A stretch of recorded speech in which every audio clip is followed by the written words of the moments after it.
Hello বন্ধুরা, দেখো আজকের মক টেস্টের 5টা প্রশ্ন। সিজিএল বলো, সিএইচএসএল বলো, ফর্ম ফিল আপ আশা করি তোমরা সবাই করে নিয়েছো প্রত্যেকে। তো তার প্রিপারেশনের জন্য তৈরি হয়ে যাও।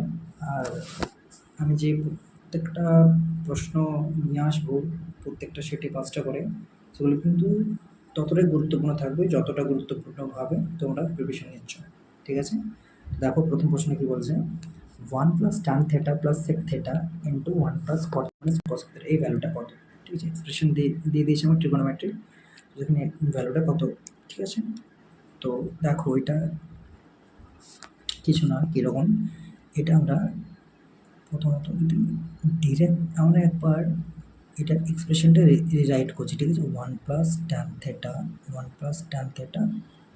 + sec θ, এর সাথে আমরা গুণ কোনটা আছে, আরেকটা এক্সপ্রেশন দেওয়া আছে 1 + cot θ - cosec θ।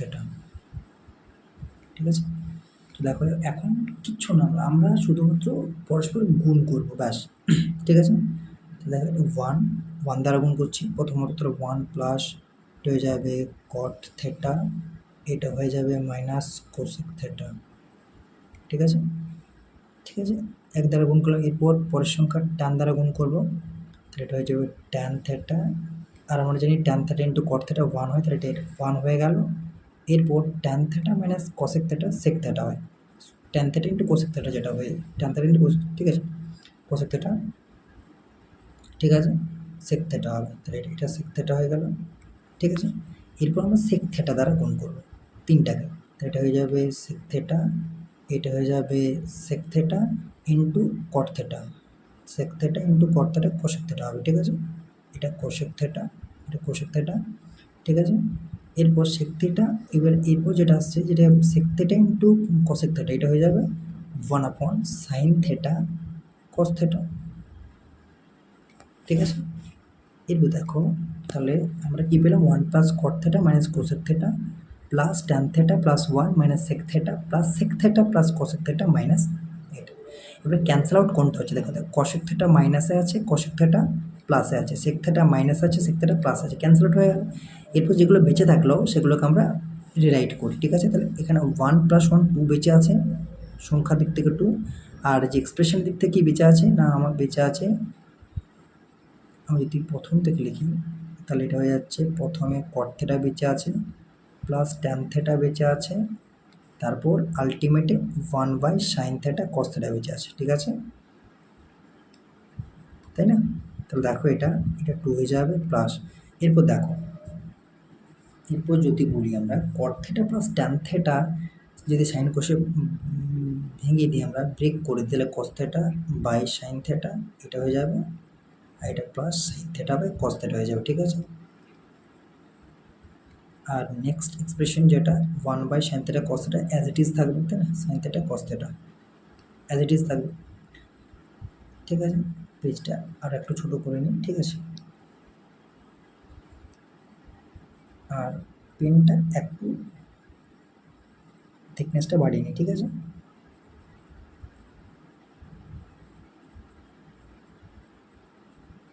ঠিক আছে, দেখো এবার কী বলছে, এটা তো ছোটো হয়ে যাবে 5। ঠিক আছে, কী বলছে দেখো, এরপর কী থাকছে, এরপর কী থাকছে, এটা 2 থাকছে, এখানে কী যাবে, এই যে cos θ by sin θ plus sin θ by cos θ, এইটুকু আমরা এইটুকুর জন্য সলিউশনস করবো আমরা। ঠিক আছে, তাহলে কী হয়ে যাবে, এটা অ্যাকচুয়ালি উপর থেকে যাবে sin square θ plus cos square θ by sin θ cos θ,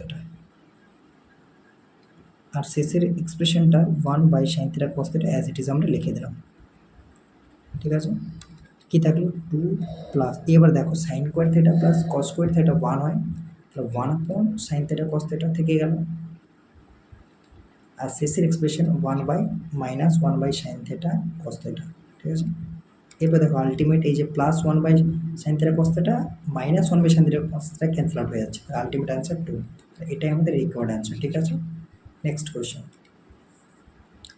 কি বলছে দেখো, B and C can do work in 12 days, C and D can do the same work in 18 days, D and B, ঠিক আছে, D and B D and B can do the work in 24 days। কিচ্ছু না, তাহলে আমাকে কী বলেছে দেখো, আমি যদি শুধুমাত্র গিভেনটা লিখি, শুধুমাত্র গিভেনটা লিখি, ঠিক আছে, শুধুমাত্র গিভেনটা লিখি, তাহলে কী হবে, বি প্লাস সি, দেখো বি প্লাস সি কত দিনে করতে পারে, 12 দিনে করতে পারে, ঠিক আছে, বি প্লাস সি 12 দিনে করতে পারে, সি প্লাস ডি অর্থাৎ সি প্লাস ডি আমার করতে পারে 18 দিনে, আর ডি প্লাস বি করতে পারে 24 দিনে করতে পারে। এরপর আমার কী চাই, ইফিসিয়েন্সি চাই। তাহলে ইফিসিয়েন্সি বের করার জন্য প্রথমত আমাকে টোটাল ওয়ার্ক বের করতে হবে। টোটাল ওয়ার্ক বের করার জন্য কী করতে হবে, এই যে ডেজগুলো পেয়েছি এগুলো আমরা এলসিএম যদি নিয়ে নিই তাহলে টোটাল আমরা ওয়ার্ক পেয়ে যাব। তো 12, 18, 24-এর এলসিএম কত হবে, আমরা 72 নেব। এরপর আমরা জানি টোটাল ওয়ার্ক ইকুয়ালস টু ইফিসিয়েন্সির টাইম হয়, তাহলে এফিসিয়েন্সি ইকুয়ালস টু বলতে পারবে টোটাল ওয়ার্ক আপন টাইম, ঠিক আছে। তাহলে এটা হয়ে যাবে এফিসিয়েন্সি 6 হয়ে যাবে, এটার এফিসিয়েন্সি হয়ে যাবে 4, আর এটার এফিসিয়েন্সি হয়ে যাবে 3। তো এখানে এফিসিয়েন্সি পেয়ে গেছি, B plus C efficiency 6, C plus D efficiency 4, D plus B efficiency 3 পেয়ে গেছি। এগুলো কিন্তু ইন্ডিভিজুয়াল এফিসিয়েন্সি নয় কিন্তু। এরপর দেখো, এখানে দেখো যদি আমরা এই তিনটাকে যোগ করি, মানে B plus C plus C plus D plus B, তার মানে কিছুটা এরকম আসছে না, 2 into B plus C plus D, এটা আসছে। তাহলে এই এফিসিয়েন্সিটা হয়ে যাবে কত, 6 প্লাস 4 প্লাস 3 মানে 13। তাহলে এখন বি প্লাস সি প্লাস ডির এফিসিয়েন্সি কত হয়ে যাবে, 13/2 হয়ে যাবে। এরপর কি চেয়েছে, কি বলেছে, BCD together complete the work. তাহলে যদি তিনজনে কমপ্লিট করতে কত দিনে পারবে, তাহলে টোটাল আমার ওয়ার্ক কত না 72, টোটাল এফিসিয়েন্সি কত, 13/2, ব্যাস। তাহলে এটাই সময় লাগবে, অর্থাৎ 144/13 দিনে, ঠিক আছে, 144/13 দিন, এটা আমাদের টোটাল ডেজ, ঠিক আছে। নেক্সট কোয়েশ্চেন কি বলছি, the perimeter of a circular lawn is 1 to 32 metre, ঠিক আছে, প্যারিমিটার দিয়েছে আমাকে। তো there is 7 metre wide path around the lawn, ঠিক আছে। তার মানে আমাকে যদি আমি পিকচারাইজ করি তাহলে কীরকম হবে, এটা আমার যদি সার্কুলার লন হয়, সার্কুলার লন যেটা মানে সার্কুলার কোনো জমি মাঠ, ঠিক আছে, তার চারিপাশে একটা পথ আছে, এরকম একটা পথ আছে, ঠিক আছে, যে পথটার ওয়াইডনেসটা কত বা থিকনেস যদি বলি বা কতটা ওয়াইড এটা হচ্ছে 7 মিটার, ঠিক আছে, 7 মিটার ওয়াইডটা। তার মানে কি বলেছে, এই যে পথটার ক্ষেত্রফল, তার মানে যদি আমরা দেখো এটার যদি আমরা নাম, এটা ও নাম দিলাম, এটা আমরা এ নাম দিলাম, এটা বি নাম দিলাম, তার মানে ও এটা টোটাল ইনক্লুডিং পাথটার রেডিয়াস হয়ে যাবে, আর ও বিটা কেবলমাত্র সার্কুলার লনটার রেডিয়াস হয়ে যাবে। তাহলে যদি আমরা সার্কুলার যে এই পাথটা যদি আমাদের এরিয়া বের করতে চাই, তাহলে টোটালটার এরিয়া থেকে সার্কুলার লনটার এরিয়া বাদ দিলেই পেয়ে যাবে। তাহলে টোটালটার এরিয়ার জন্য কী করতে হবে, আপাতত এই যে সার্কুলার লনটা তার রেডিয়াস বের করতে হবে। তার রেডিয়াস কীভাবে পাবো আমরা, না প্যারিমিটার দিয়েছে 1232, আর আমরা জানি সার্কুলার কোনো এরিয়া তার প্যারিমিটার কী হয়, ঠিক আছে, 2 পায়ের হয়, ঠিক আছে। তার মানে আমাকে গিভেন কী আছে, 2 ইন্টু পাই, পায়ের মানটা কত, 22/60 নিতে বলেছে। তাহলে 2 পাই আমি প্রথম লিখে নিই, 2 পাই আর এটা সমান কত হচ্ছে 1232 আমাকে গিভেন দেওয়া আছে। এরপর 2 ইন্টু পাই বলতে 22/7, আর মানটা বের করতে হবে আমাকে 1232, ঠিক আছে। এরপর দেখো যদি আর এর মানটা বের করতে চাই তাহলে আর ইকুয়ালস টু কী বলতে পারি না, 1232, ঠিক আছে, 1232 ইন্টু 7/2 ইন্টু 22, ঠিক আছে। যদি ক্যান্সেল আউট করি তাহলে হয়ে যাবে 2 6 12, 2 16 32, 2 দ্বারা ক্যান্সেল আউট করলাম, 22 দ্বারা যদি ক্যান্সেল আউট করি 22 দুগুণে 44 হয়ে যাবে, 17, 22 8 28 ইন্টু 7, ঠিক আছে। এবার দেখো এটা 196 হয়ে গেল, ঠিক আছে, ঠিক আছে, 196 হয়ে গেল। ভালো করে বোঝো, আমাদের সার্কুলার কী ছিল, প্যারিমিটার অফ সার্কুলার লন, এই সার্কুলার লনের প্যারিমিটার, ঠিক আছে, ঠিক আছে। তার মানে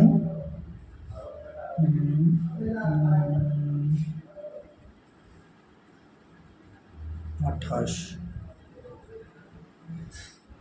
112, ঠিক আছে। তাহলে 196 মিটার কী হয়ে গেল আমাদের রেডিয়াস হয়ে গেল। ঠিক আছে, হয়েছে। এরপর দেখো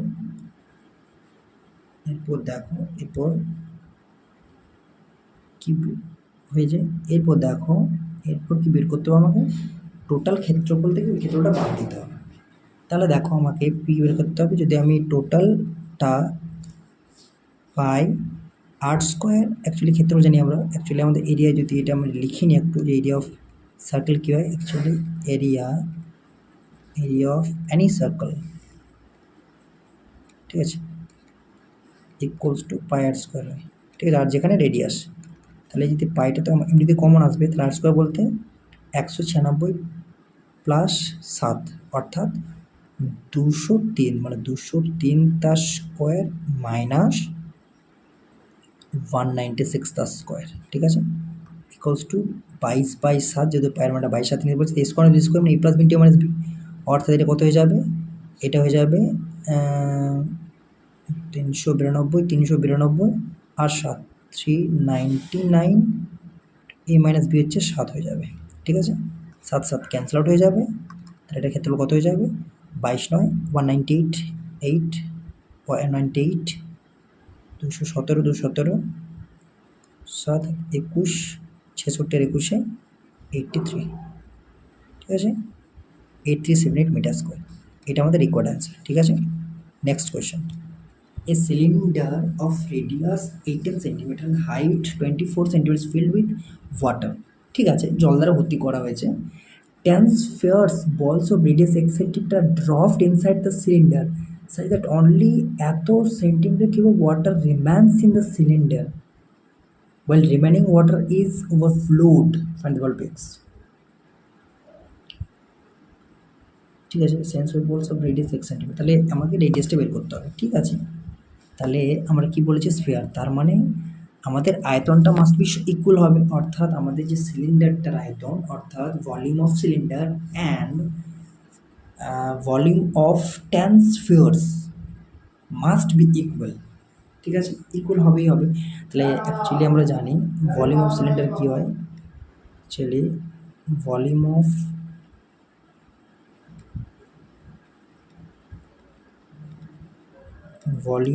অফ সিলিন্ডার কী হয়, ভলিউম অফ সিলিন্ডার কী হয় না, পাই আর স্কোয়ার, এই যেখানে এইচ হচ্ছে আমাদের উচ্চতা আর হচ্ছে রেডিয়াস ভূমিতলের, আমাদের যেটা বেস রেডিয়াস যেটা, তাহলে হচ্ছে 22/7, অ্যাকচুয়ালি আমাদের যদি এটা করি তাহলে দেখো, তার মানে পাই, ঠিক আছে, আর বলতে কী মান দেওয়া হয়েছে, রেডিয়াস বলা হচ্ছে 18, তাহলে 18 স্কোয়ার, আর এইচ বলতে কত দেওয়া হয়েছে 24, এটা হয়ে যাবে 10। আর আমরা জানি আমাদের যেটা ভলিউম অফ স্ফিয়ার কী হয়, 4 4 3 পায়ের কিউব আমরা জানি প্রত্যেকে। তাহলে যদি আমরা আগে লিখে নিই, ঠিক আছে, অসুবিধা নেই, ঠিক আছে, যদি আমরা 4/3 পাই, আর কি বলতে আর এর মানটা বের করতে হবে আমাকে, তাই না, তাই তো, তাহলে পাই ক্যান্সেল আউট হয়ে যাচ্ছে এখন, ঠিক আছে। তাহলে কী থাকলো 18 square into 24 equals to 4 into মানে 4/3, আর কি থাকলো, ঠিক আছে।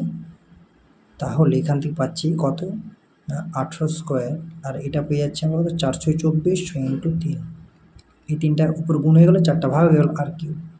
তাহলে এখানে দেখতে পাচ্ছি 18, এটা 6 3 18 18 কিউব হয়ে গেল, ইকুয়ালস টু আর কিউব। এখান থেকে পেয়ে যাচ্ছি বা আর কিউব ইকুয়ালস টু 18 তার whole cube r equals to 18, এটা আমাদের রিকোয়ার্ড অ্যান্সার। অর্থাৎ তাহলে এটা দেখা কিউব যে the cylinder while the remaining water is flowed, find the value of X. এক্সটা কী ছিল, রেডিয়াস ছিল, ওই যে আমাদের স্ফিয়ারের radius, actually radius of sphere, কী বলবো আমরা, ইজ 18 সেন্টিমিটার, ঠিক আছে। নেক্সট কোশ্চেন আসে, আজকের বন্ধুরা এটাই শেষ কোশ্চেন হবে, আশা করছি তোমরা সেশন এনজয় করছো। প্লিজ সাবস্ক্রাইব করো, পাশ থেকে বেল আইকনটি প্রেস করে দাও, যাতে প্রত্যেকবার ভিডিও আপলোডের সাথে তোমরা নোটিফিকেশন পেয়ে যাও এবং সলিউশনস করতে পারো। তো দেখো আজকের শেষ প্রশ্ন, A and B entered into a partnership with investments in the ratio 3:5, after a few months a withdraw and collect his money back. At the end of the year they receive profit in the ratio 2:5.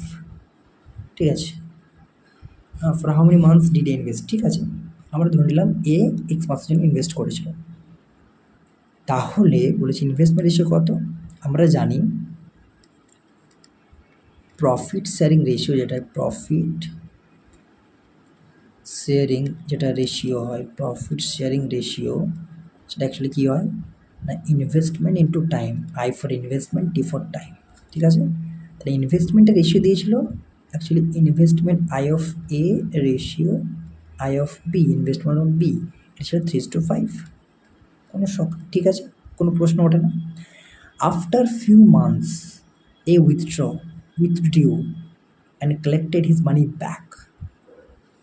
তার মানে ধরলাম এই টাকাটা x মাস কেটেছে, তাহলে 3x, আর এই টাকাটা কিন্তু আমাদের 12 মাসই খাটবে বিয়ের টাকাটা। After all 3x ratio 60, x ratio 20, এখন এটা আমাদের প্রফিট শেয়ারিং রেশিও হয়ে গেল, ঠিক আছে, যেটা আমাদেরকে এখানে বলে দিয়েছে 2:5, ঠিক আছে।